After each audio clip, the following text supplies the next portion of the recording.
You've been talking for 10 minutes in that meeting, yet nobody seems to be listening. Your passionate explanation falls on deaf ears as colleagues check phones or stare blankly. The most frustrating part?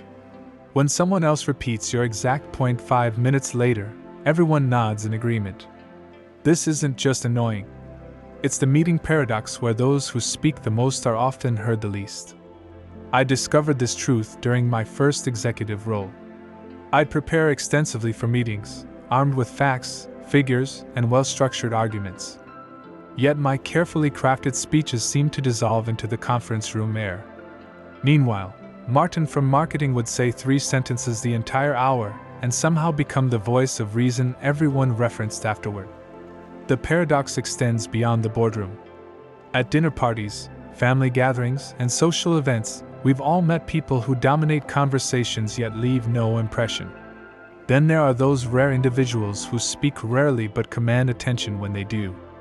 What's happening here isn't just about personality types. It's about a fundamental misunderstanding of human attention and respect. Most of us believe that being heard means speaking more, explaining thoroughly, covering all angles, and filling silence. We fear that brevity might make us seem uninformed or unprepared. This fear drives us to over-explain, repeat ourselves, and ultimately dilute our message. The research tells a different story. Studies show that people who speak less but with greater precision are perceived as more competent, more confident, and more worthy of attention. This phenomenon has roots in both psychology and economics. Psychologically, scarcity creates value. When someone speaks rarely, their words carry weight simply because they're unusual. The brain pays special attention to novel stimuli, things that break patterns. If you speak constantly, your voice becomes background noise. If you speak selectively, each word registers as significant. From an economic perspective, it's about signal-to-noise ratio. When you speak concisely, your signal remains clear. Every additional unnecessary word adds noise that drowns out your message. Mark Twain captured this perfectly. The right word is right, and a word and a half is too much. This principle applies beyond meetings. Social media rewards brevity. The most powerful speeches in history are remarkably short. Lincoln's Gettysburg Address used just 272 words. Martin Luther King Jr.'s "I Have a Dream" speech, remembered for its impact, lasted only 17 minutes, brief by speech standards. Knowing this truth is one thing. Applying it is another challenge entirely. The hardest part is overcoming the insecurity that drives overtalking. We speak too much because we fear judgment, silence, or being misunderstood. The need to fill space comes from anxiety, not communication necessity. I learned this lesson through painful experience. After repeatedly watching my ideas gain traction only when repeated by others, I started an experiment. I cut my meeting contributions in half. The results were immediate and surprising. People began looking at me when I spoke. They referenced my points. They asked for my opinion. Not because my ideas had improved, but because they could now hear them. The practice of speaking less requires confidence.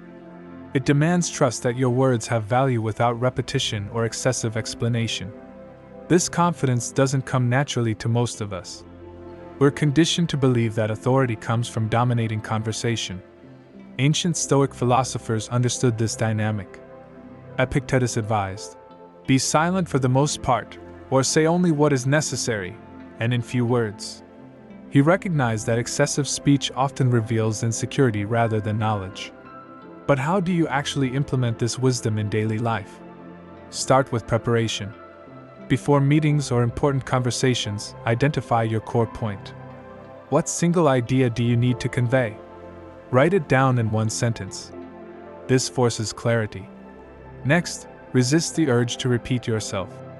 Say your piece clearly once, then stop. The silence that follows might feel uncomfortable. Let it exist. Often, that silence gives others space to truly consider your words. Watch for verbal fillers and qualifiers that weaken your message. Phrases like, "I just think," or "sort of," or "kind of" dilute impact.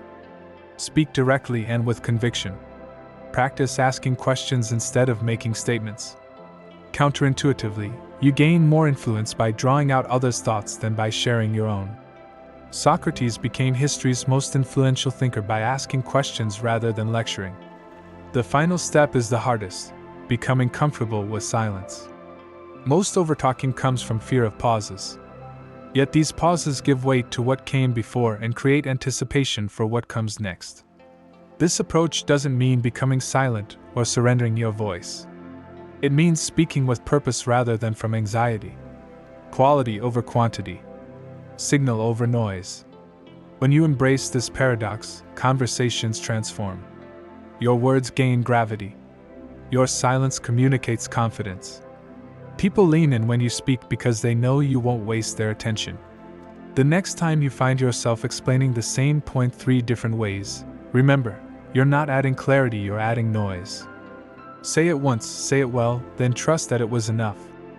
In communication, less truly is more. The less you speak, the more you're heard.